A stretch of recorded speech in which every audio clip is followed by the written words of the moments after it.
So this is just going to be, well, I shouldn't gesture with my glasses. This is just me talking about a few photographs that I took this summer in at the lake, which is where my mother-in-law has a cabin, off-grid spot, in a very nice area in British Columbia, just north of Spokane, but in Canada. So when I was, well, many years ago, I remember seeing a photograph in, I think it was Saveur magazine, and it was a shot of some gondolas in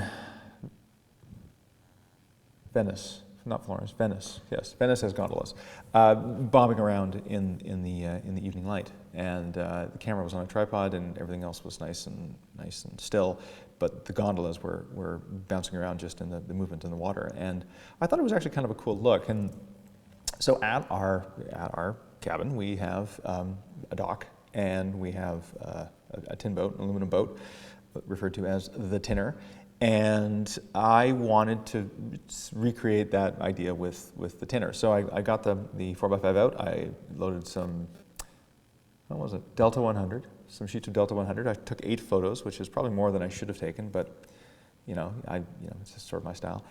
And what I wanted is I wanted just like the dock being nice and smooth, or nice and straight, and the camera on the dock so that they would move together in the water, and the boat would be bouncing around, and it would just be kind of soft and nice, and that was my idea. So, but I, of course, I didn't bring a polarizer, and not that I needed a polarizer, but a great way to reduce light.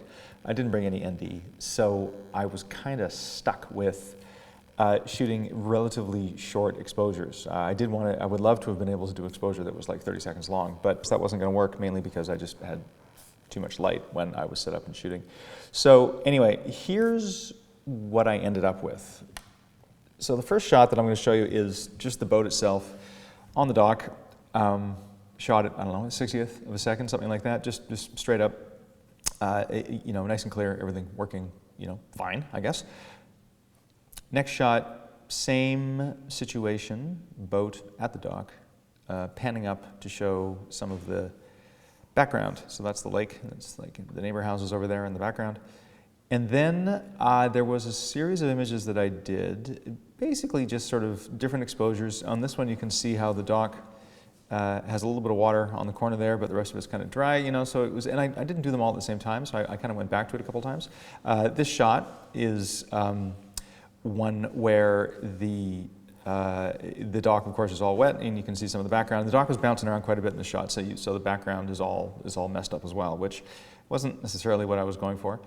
And then this one, I made a mistake, and the dock was partially wet, but not completely wet, so that kind of caused that one to be sort of thrown into the bin. And then the last 3 are where everything kind of lined up. This one here, I had a fair amount of depth of field. Boat was bouncing around, so that's tinner dock number 8. I really did like that one. And then, but my favorite is one of these 2 images, which are both very similar. And it's just looking down at the boat, no background really, and just straight up rope cleat dock corner and aluminum boat. And I'm not, compositionally it's not great.